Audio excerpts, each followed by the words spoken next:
Hello. Percaya tak? Kalau kerajaan maulah,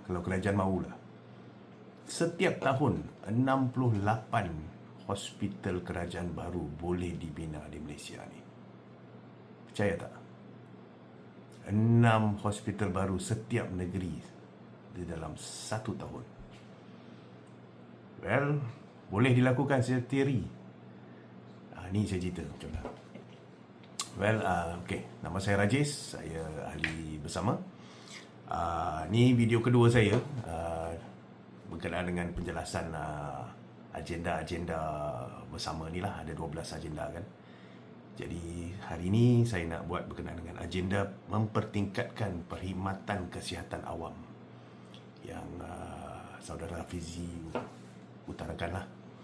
Alright. Isu dia dalam cerita pendek tu, Rafizi bagi tahu dia nak mempertingkatkan nisbah doktor yang setakat ni 412 doktor kepada satu doktor kepada 412 pesakit. Dia nak meningkatkan kepada satu doktor kepada setiap 300 penduduk di Malaysia ni. Actually yang tu nampak tak power sangat, tapi sebenarnya apa makna dia nak buat tu? Alright, sebenarnya kalau kita tengok kan, bila dia cakap nak tinggikan nisbah doktor tu, sebenarnya bukan hanya doktor je. Bila kita cakap pasal isu tu, dia pun kena ada jururawat. Bila doktor nisbah naik, maknanya jururawat pun naik. Bukan saja yang tu, bukan saja jururawat. Kita pun ada ahli admin,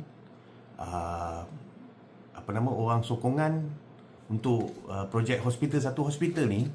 Secara kasar lah, you're looking at 1,800 ke 2,000 pekerja. So satunya ialah pekerja tu, bila hospital baru dibina, pekerja pun bertambah. Pekerja tu siapa? Penduduk Malaysia, rakyat Malaysia. Alright, I'm coming back to yang macam mana kita boleh bina 68 hospital baru 1 tahun tu. Susah nak percaya kan? Okay, I just show you macam mana dengan bajet yang kita ada sekarang. Putrajaya Hospital lah. Kita gunakan Putrajaya Hospital sebagai satu guideline lah, senang sikit. Dia ada dalam 600 lebih katil.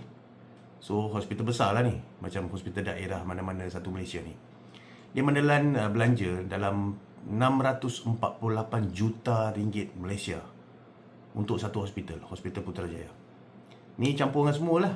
Apa peralatan semua, katil semua, sekian. Makanan nak bagi kat pesakit and all.